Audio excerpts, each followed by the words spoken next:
Assalamualaikum warahmatullahi wabarakatuh.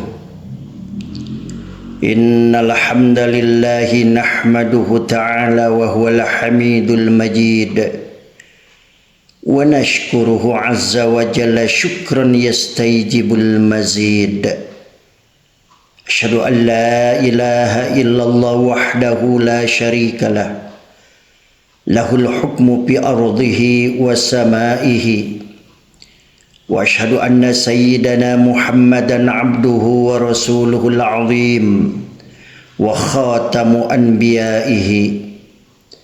Allahumma salli wa sallim ala sayyidina wa habibina wa maulana Muhammad sallallahu alaihi wasallam wa ala alihi wa ashabihi wa man tabi'ahum bi ihsanin ila yaumiddin. Amma ba'du.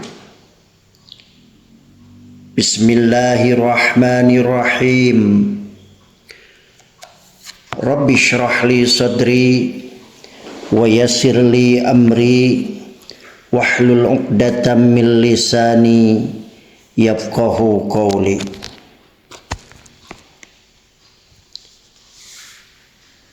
Pertama-tama, marilah kita senantiasa memuji Allah Subhanahu wa Ta'ala dengan sanjungan yang tak berujung, sebab tiada yang berhak dipuji kecuali Dia. Allah adalah zat yang maha terpuji. Sementara itu, kita sesungguhnya tidak berhak menyandang pujian. Mengapa demikian? Karena kita adalah makhluk yang lemah dan tiada berdaya. Walakal hamdu walakal syukru. Hanya kepada Engkau kami memuja dan kepada Engkau pula kami persembahkan rasa syukur. Setelah memuji Allah Subhanahu wa Ta'ala, marilah kita berusaha untuk meningkatkan ketakwaan kita kepada Allah Subhanahu wa Ta'ala dengan sebenar-benarnya takwa, yaitu takwa sejati yang berarti kita menjalankan perintahnya dan menjauhi semua larangannya. Takwa inilah yang dicontohkan seorang penggembala kambing saat ditanya oleh Abdullah bin Umar. Saat itu ia berkata kepada si pengembala, "Wahai pengembala, aku hendak membeli satu kambingmu." "Tidak bisa, Paduka." "Maka tidak bisa, bukan di sini tidak ada orang." "Betul, Paduka, di sini memang tiada orang, tetapi bukankah ada Allah yang senantiasa menyaksikan kita?" Mendengar pernyataan tersebut, Abdullah bin Umar menangis terseduh-seduh. Ia menyesali kekeliruan dirinya. Ia melihat betapa penggembala kambing yang tidak diperhitungkan dalam strata sosial itu ternyata memiliki kualitas ketakwaan yang begitu luar biasa. Maka wahai kaum muslimin, marilah kita bertakwa kepada Allah Subhanahu wa Ta'ala dengan sebenar-benarnya takwa kapanpun dan dimanapun kita. Saudara-saudara kaum muslimin wal muslimat rahimakumullah. Al-kisah, suatu hari sahabat Umar bin Khattab radhiyallahu an menemui baginda Rasulullah sallallahu alaihi wasallam dalam keadaan menangis. Rasulullah sallallahu alaihi wasallam lantas bertanya kepadanya, Apa gerangan yang menyebabkanmu menangis, wahai Umar? Umar berkata, wahai Nabi, sungguh hatiku merasa tersentuh oleh ratapan seorang pemuda di depan pintu rumahmu. Baginda Rasulullah sallallahu alaihi wasallam memerintahkan Umar bin Khattab untuk membawa pemuda tersebut. Ketika pemuda itu telah sampai di hadapan Rasulullah sallallahu alaihi wasallam, beliau bertanya kepadanya, wahai pemuda, apa gerangan yang menyebabkanmu menangis dan meratap? Pemuda itu menjawab, wahai Rasulullah, saya menangis karena banyaknya dosa yang terlanjur saya lakukan. Saya takut bila Allah murka kepada hamba. Baginda Rasulullah sallallahu alaihi wasallam kembali bertanya, apakah engkau mempersekutukan Allah dengan sesuatu? Tidak, jawab si pemuda itu. Apakah engkau telah membunuh orang tanpa hak? Tanya Rasulullah sallallahu alaihi wasallam kembali. Tidak, jawab pemuda tersebut. Allah akan mengampuni semua dosamu, wahai pemuda, meskipun dosamu itu sepenuh langit dan bumi. Jelas Rasulullah sallallahu alaihi wasallam sembari menenangkan pemuda itu. Mendengar penjelasan Rasulullah sallallahu alaihi wasallam, pemuda itu pun berkata, wahai Rasulullah, dosa saya lebih besar dari 7 gunung yang berdiri kokoh. Rasulullah sallallahu alaihi wasallam menimpali, apakah dosamu lebih besar dari kursi kekuasaan Allah? Dosa saya lebih besar lagi, ratap sang pemuda. Apakah dosamu itu lebih besar daripada arsy? Rasulullah sallallahu alaihi wasallam kembali bertanya kepada pemuda tersebut. Jawab si pemuda, dosa saya lebih besar dari itu. Apakah dosamu lebih besar ataukah Allah? Tanya Rasulullah sallallahu alaihi wasallam.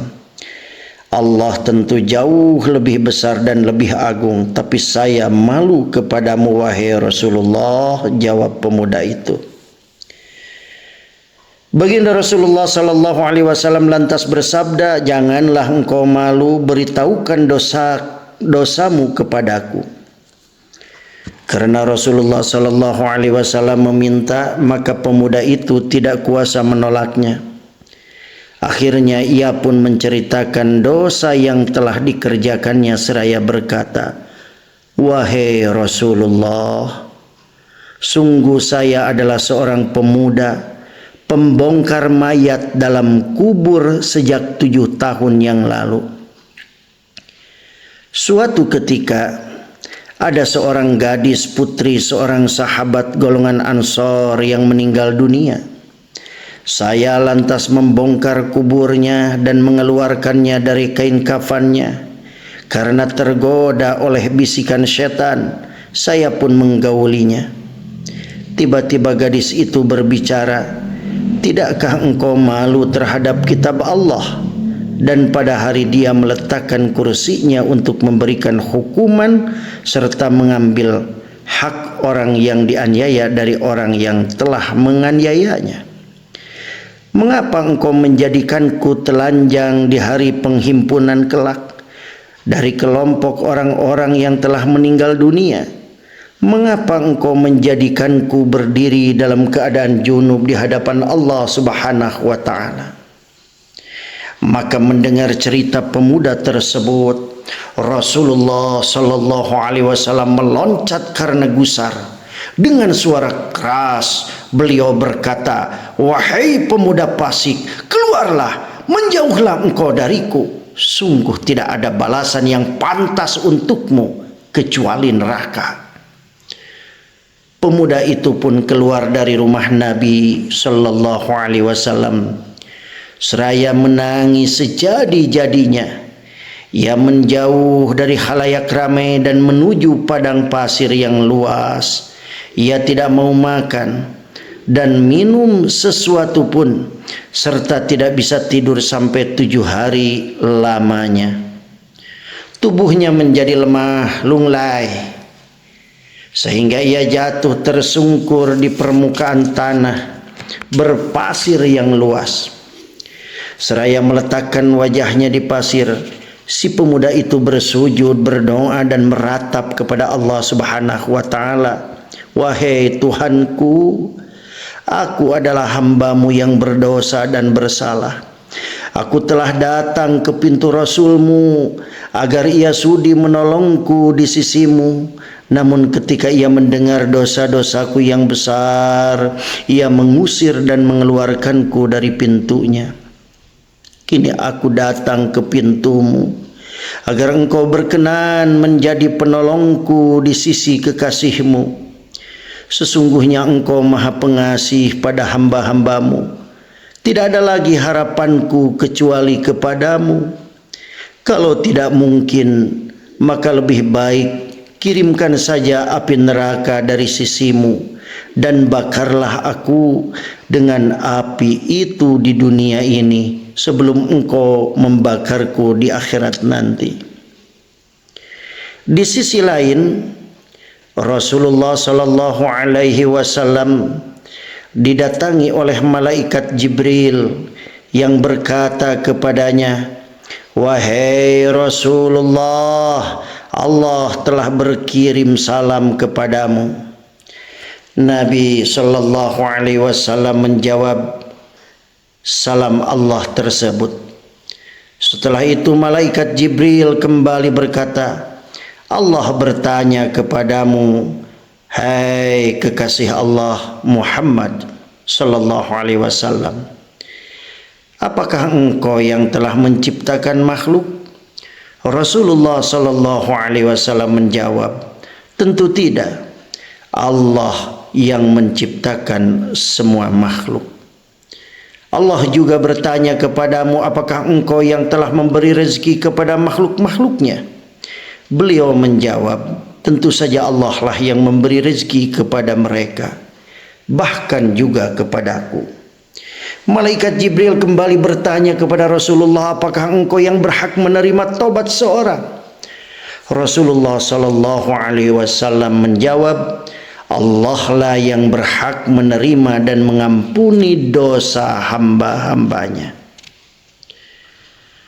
Saudara-saudara, kaum muslimin wal muslimat rahimakumullah, mendengar jawaban-jawaban Rasulullah sallallahu alaihi wasallam tersebut, malaikat Jibril berkata bahwa Allah Subhanahu wa taala telah berfirman kepada beliau, telah aku kirimkan seorang hambaku yang menerangkan dosanya kepadamu, tetapi mengapa engkau berpaling darinya dan sangat marah kepadanya?